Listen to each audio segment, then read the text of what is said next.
Trong suốt nhiều thập kỷ, Đông Nam Á có một ông vua cảng biển gần như không ai đụng đến được, không ai cạnh tranh nổi, đó là Singapore. Quốc đảo nhỏ bé này có diện tích chỉ hơn Phú Quốc đôi chút, nhưng lại sở hữu một trong những hệ thống cảng biển mạnh nhất trên thế giới. Có năm, cảng Singapore xử lý gần 40 triệu đơn vị container, nằm trong top đầu toàn cầu. Mỗi ngày hàng nghìn con tàu ra vào nơi đây như một đại công trường không bao giờ ngủ.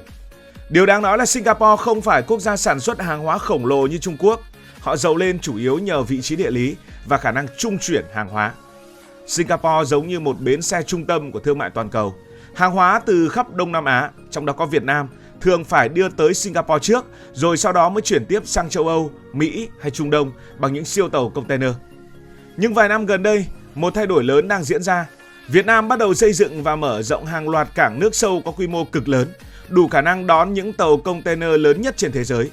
Và lần đầu tiên sau rất nhiều năm, người ta bắt đầu đặt câu hỏi nghiêm túc: liệu Việt Nam có thể lấy bớt vai trò trung chuyển hàng hải của Singapore hay không? Muốn hiểu câu chuyện này, phải hiểu cảng nước sâu là gì. Ngày xưa, tàu container thường khá nhỏ, nhưng mà thương mại toàn cầu càng phát triển thì tàu càng phải to. Bây giờ thế giới xuất hiện những con tàu dài khoảng gần 400 mét, chở được tới 24.000 container. Nếu dựng đứng những con tàu này lên, chiều cao của nó gần bằng tòa nhà Landmark 81 ở thành phố Hồ Chí Minh. Mà tàu càng to thì càng tiết kiệm chi phí vận chuyển. Một con tàu 24.000 đơn vị container như vậy có thể chở lượng hàng hóa khổng lồ với số thủy thủ không quá nhiều so với tàu nhỏ. Điều này giúp giảm mạnh giá vận tải. Nhưng có một vấn đề lớn, tàu siêu lớn cần luồng nước cực sâu, tàu to mà nước nông thì mắc cạn ngay. Nếu mà cảng không đủ sâu, tàu không thể vào. Đó là lý do cảng nước sâu trở thành mỏ vàng của hậu cần hiện nay. Và đây chính là thứ Việt Nam đang cố xây dựng. Trước khi xem Việt Nam xây những gì, xây to như thế nào, thì hãy xem họ đang có gì, tức là Singapore. Singapore mạnh trước hết nhờ vị trí địa lý gần như hoàn hảo. Quốc đảo này nằm ngay cửa ngõ eo biển Malacca, tuyến hàng hải nhộn nhịp bậc nhất trên thế giới. Khoảng 1/3 thương mại hàng hải toàn cầu đi qua khu vực này. Dầu mỏ từ Trung Đông sang Đông Á, hàng điện tử từ châu Á sang châu Âu, rất nhiều thứ đều đi ngang qua Singapore. Nhưng chỉ có mặt tiền, chỉ có vị trí đẹp thôi thì chưa đủ. Cái hay của Singapore là họ xây dựng được cả một đế chế phục vụ, một đế chế hậu cần. Ở Singapore, mọi thứ gần như được tối ưu hóa. Bốc dỡ container cực nhanh, hệ thống kho bãi hiện đại, dịch vụ sửa chữa tàu nếu cần, tài chính hàng hải, bảo hiểm, rồi là hệ thống số hóa cũng rất mạnh. Điều đó giúp các hãng tàu thích ghé thăm Singapore vì làm cái gì cũng tiện. Trong nhiều năm, hàng hóa từ Việt Nam, chính Việt Nam chúng ta, tới các châu lục, tới những nước xa xôi thì đều phải đi qua Singapore. Tại sao lại như vậy? Từ cảng của Việt Nam sẽ lên tàu nhỏ, từ tàu nhỏ sang Singapore, sang đây mới chuyển sang tàu mẹ khổng lồ, sau đó mới đi Mỹ hoặc đi châu Âu.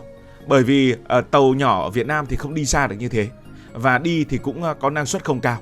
Nói cách khác, Singapore đang kiếm tiền nhờ việc gom hàng của cả khu vực, rồi sau đó luân chuyển đi những khu vực khác. Nhưng bây giờ, tình thế đang dần thay đổi. Với sự vươn lên của những cảng nước sâu tại Việt Nam, nếu phải chọn một nơi khiến Singapore bắt đầu chú ý thì đó chính là cụm cảng Cái Mép, Thị Vải ở phía nam Việt Nam.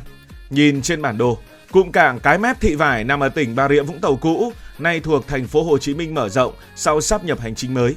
Khu vực này nằm gần cửa ngõ Biển Đông, lại nằm sát vùng kinh tế mạnh nhất Việt Nam, gồm có thành phố Hồ Chí Minh, Bình Dương, Đồng Nai, tức là nơi tập trung khổng lồ các nhà máy, khu công nghiệp và hoạt động xuất khẩu.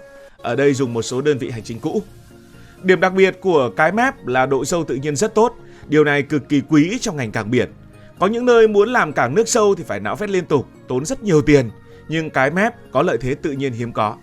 Nhờ đó, nơi đây hiện đã đón được những siêu tàu container thuộc vào loại lớn nhất trên thế giới. Đây là loại tàu lớn nhất trên hành tinh. Trước đây thường chỉ quen ghé thăm những nơi như là Singapore, Thượng Hải của Trung Quốc, Busan của Hàn Quốc hay là Hồng Kông. Nhiều tuyến giờ đây đã chạy thẳng từ Việt Nam sang Mỹ hoặc châu Âu, không cần trung chuyển qua Singapore nữa. Đây là một thay đổi cực lớn. Ngày xưa, Việt Nam đi giống như kiểu là phải đi nối chuyến, đi ghép chuyến. Còn bây giờ bắt đầu có cái việc đi thẳng. Điều này giúp những doanh nghiệp Việt Nam giảm được thời gian vận chuyển, giảm được chi phí hậu cần và cũng giảm được rủi ro chậm hàng. Mà trong cái chuyện kinh doanh, chỉ cần giảm vài ngày vận chuyển thôi cũng đã là khác biệt rất lớn. Ví dụ, một hãng xuất khẩu đồ gỗ hoặc điện tử sang Mỹ, nếu hàng tới sớm hơn vài ngày, tiết kiệm được cả đống tiền lưu kho và phản ứng nhanh hơn với thị trường. Bán hàng sớm hơn chả sướng hơn à? Nếu Cái Mép Thị Vải là siêu cửa ngõ của miền Nam, thì Lạch Huyện ở Hải Phòng lại giống như cánh cửa chiến lược đưa cả công xưởng của miền Bắc ra thế giới. Trong khoảng hơn chục năm trở lại đây, miền Bắc nước ta đã thay đổi với tốc độ rất nhanh. Những tỉnh cũ chủ yếu sống bằng nông nghiệp như là Bắc Ninh, Thái Nguyên, Vĩnh Phúc, Bắc Giang giờ mọc lên hàng loạt khu công nghiệp khổng lồ. Hàng loạt tập đoàn lớn đã xây dựng những nhà máy quy mô cũng siêu khủng của mình ở đây. Điều đó tạo ra một nhu cầu rất lớn về việc vận chuyển, về việc hậu cần. Một chiếc điện thoại sản xuất ở Bắc Ninh, ở Thái Nguyên cuối cùng phải được đưa ra thế giới bằng container. Và nếu cảng không đủ lớn, mọi thứ sẽ bị chậm và đắt đỏ hơn. Lạch Huyện ra đời để giải quyết bài toán này. Trong ngành điện tử, tốc độ cực kỳ quan trọng, mà ở miền Bắc thì rất mạnh về sản xuất điện tử. Một lô điện thoại chậm vài ngày có thể ảnh hưởng cả chuỗi bán hàng trên toàn cầu. Vì vậy, việc có một cảng nước sâu lớn ngay gần công xưởng miền Bắc giống như mở thêm một đường cao tốc ra đại dương cho nền sản xuất của Việt Nam. Điểm đặc biệt của Lạch Huyện là đây gần như là một thế hệ cảng mới của Việt Nam. Cảng được xây dựng ngoài biển, có hệ thống cầu vượt biển Tân Vũ Lạch Huyện dài hàng cây số nối thẳng với đất liền. Khi nhìn từ trên cao, khu vực này giống như một đại công trường công nghiệp vươn ra biển khơi. Như vậy chúng ta thấy rằng Việt Nam bắt đầu hình thành mô hình hai cực cảng nước sâu. Phía Bắc có Lạch Huyện, phía Nam có Cái Mép. Điều này rất quan trọng vì một trung tâm hậu cần mạnh không thể chỉ có một cảng đơn lẻ. Một trung tâm như vậy như Việt Nam muốn xây dựng cần mạng lưới đủ lớn để bao phủ toàn bộ nền kinh tế. Nhưng Việt Nam vẫn chưa dừng lại. Nếu Cái Mép và Lạch Huyện mới chỉ là bước đầu thì siêu cảng trung chuyển quốc tế Cần Giờ mới là dự án thể hiện tham vọng thực sự của Việt Nam. Đây không còn đơn giản là cảng xuất nhập khẩu thông thường nữa.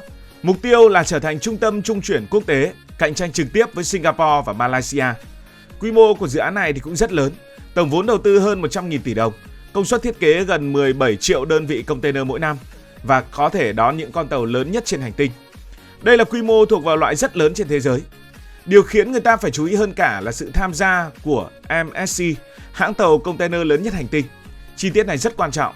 Trong ngành cảng biển, xây được cảng chưa chắc đã thành công, quan trọng là các hãng tàu có chịu đi vào hay không. Và nếu các ông lớn tham gia, điều đó đồng nghĩa lượng hàng hóa thực tế có khả năng được kéo tới. Và khi tàu lớn đã kéo tới, hàng loạt ngành khác cũng đi theo. Nào là kho bãi, nào là hậu cần, nào là bảo hiểm, nào là dịch vụ tàu biển và nào là công nghiệp phụ trợ. Một siêu cảng có thể kéo theo cả một thành phố kinh tế xung quanh nó. Điểm thú vị là Việt Nam không chỉ xây cảng, Việt Nam còn đang trở thành công xưởng sản xuất mới của thế giới. Đây mới là điều quan trọng hơn. Muốn cảng mạnh thì phải có hàng để chở và Việt Nam để có sẵn hàng. Singapore thì đang cực mạnh nhưng diện tích nhỏ, sản xuất không quá lớn. Trong khi đó Việt Nam lại đang có những nhà máy điện tử, dệt may, nội thất, máy móc, linh kiện và nông sản xuất khẩu. Tức là container xuất hiện ngay trong nước. Khi chuỗi cung ứng toàn cầu dịch chuyển sang Việt Nam, lượng hàng hóa cũng tăng theo. Điều đó giúp các cảng Việt Nam có nguồn sống tự nhiên. Nói cách khác, Việt Nam không chỉ muốn làm nơi trung chuyển, mà Việt Nam còn là nơi tạo ra hàng hóa và hàng hóa từ Việt Nam đi thẳng luôn chứ chẳng phụ thuộc vào ai cả. Tất nhiên, những người mộng mơ sẽ nói rằng Việt Nam soán ngôi Singapore. Nhưng phải thừa nhận, nói Việt Nam soán ngôi Singapore thì còn rất xa. Bởi Singapore mạnh không chỉ vì cảng biển. Họ mạnh bởi vì toàn bộ những thứ đi theo cảng biển đều đã được họ hoàn thiện suốt hàng chục năm và đều đã làm tốt. Hải quan mạnh, quản lý số mạnh, kết nối đường biển cực dày, tài chính hàng hải hàng đầu thế giới. Trong khi đó Việt Nam vẫn còn nhiều thứ cần phải cải thiện. Ví dụ, đường kết nối các cảng nhiều khi chưa đồng bộ, những cái chi phí liên quan đến vận chuyển hậu cần ở trong nước còn cao, tắc nghẽn giao thông và đường sắt vận tải còn chưa tốt. Có những lúc tàu cập cảng rất hiện đại nhưng container kéo ra ngoài thì lại không kéo nhanh được. Ví dụ như thế thôi. Thời gian chính là tiền bạc, chậm vài tiếng cũng có thể làm tăng chi phí rất nhiều. Có lẽ trong tương lai gần, Singapore không lo Việt Nam thay thế hoàn toàn vị thế của họ. Điều họ có thể lo hơn là Việt Nam dần thay thế họ ở một số khâu. Chỉ cần ngày càng nhiều tàu container từ Việt Nam và đến Việt Nam đi thẳng sang Mỹ, đi thẳng sang châu Âu, không cần qua Singapore, thì Singapore đã mất đi một phần cực kỳ quan trọng. Mà đây là sân chơi của quy mô, mất vài % lưu lượng thôi cũng đã tương đương hàng tỷ đô la Mỹ doanh thu. Đó là lý do Singapore hiện nay cũng đang đầu tư vào siêu cảng Tuas của họ, với tham vọng giữ vị trí số 1 thế giới trong nhiều thập kỷ tới. Điều Việt Nam hướng tới, thực ra nhìn cho kỹ, không hẳn là chỉ xây cảng thật to. Mục tiêu lớn hơn là biến mình thành một mắt xích chiến lược trong chuỗi cung ứng toàn cầu. Nếu làm được điều này, Việt Nam không chỉ kiếm tiền bằng sản xuất hàng hóa nữa, Việt Nam còn kiếm tiền từ chính dòng chảy thương mại quốc tế.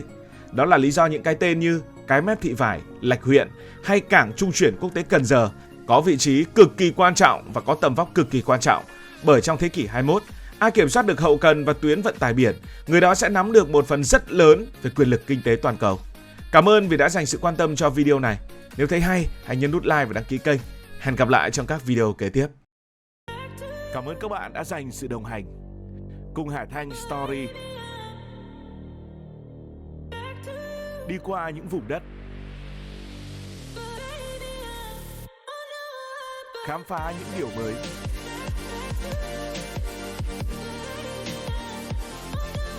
Đừng ngần ngại, hãy để lại những góp ý và xin được hẹn gặp lại.